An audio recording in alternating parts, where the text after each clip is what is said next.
In this example, we're given the graph of a piecewise defined function and then asked to write the definition for the function, which basically means to come up with the equation. Let's notice that essentially we have pieces from two different graphs, and both of them are lines. Let's call this one L1 for line 1, and let's say that this piece came from L2, some other line. Let's take a look at these two lines individually. Line 1 contains the ordered pairs -1, 0 and 0, 2. Our graph only contains this piece, but the entire line would have continued. We know that a line can be written in slope-intercept form, y is equal to mx plus b, and the slope of this line is going to be up 2 units, right 1 unit. So the equation of this line is going to have a slope of 2 and a y-intercept of 2. So the equation of this entire line is 2x plus 2. Similarly, line 2 passes through 0, 0, 1, 1, 2, 2. This line's equation can be written in slope-intercept form by taking note of the fact that the slope is up 1, right 1. So the slope is +1. We can see that the y-intercept is 0, so the equation of this line is 1 times x plus 0, or just y is equal to x. So now we're ready to put it together in our piecewise defined function.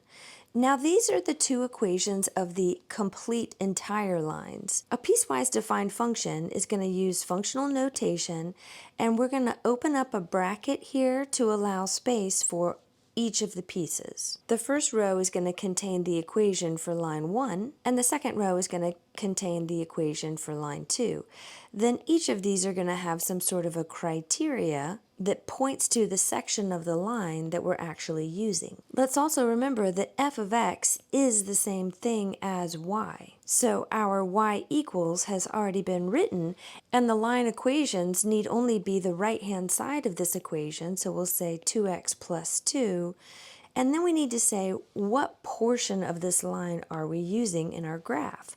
Well, this portion of the graph is going to be described by the x values that stop and start the interval.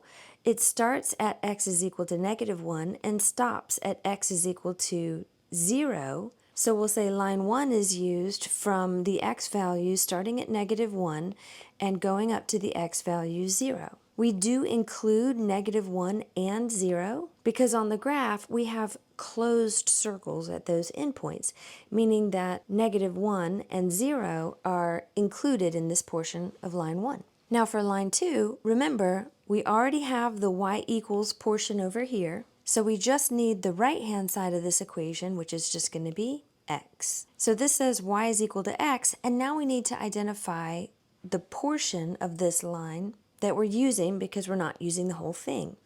Back up to the beginning graph, we see this is an open circle here, which means that we're not including the x value 0, but we'll start at x is equal to 0 and get every single x value past that. So we're looking at all the x's that are greater than but not equal to 0.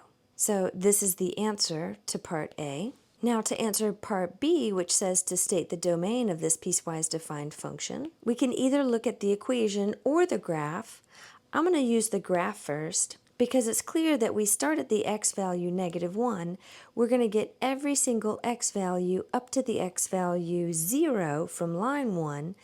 And then from line 2, we start at 0, not including, and then go from 0 to positive infinity.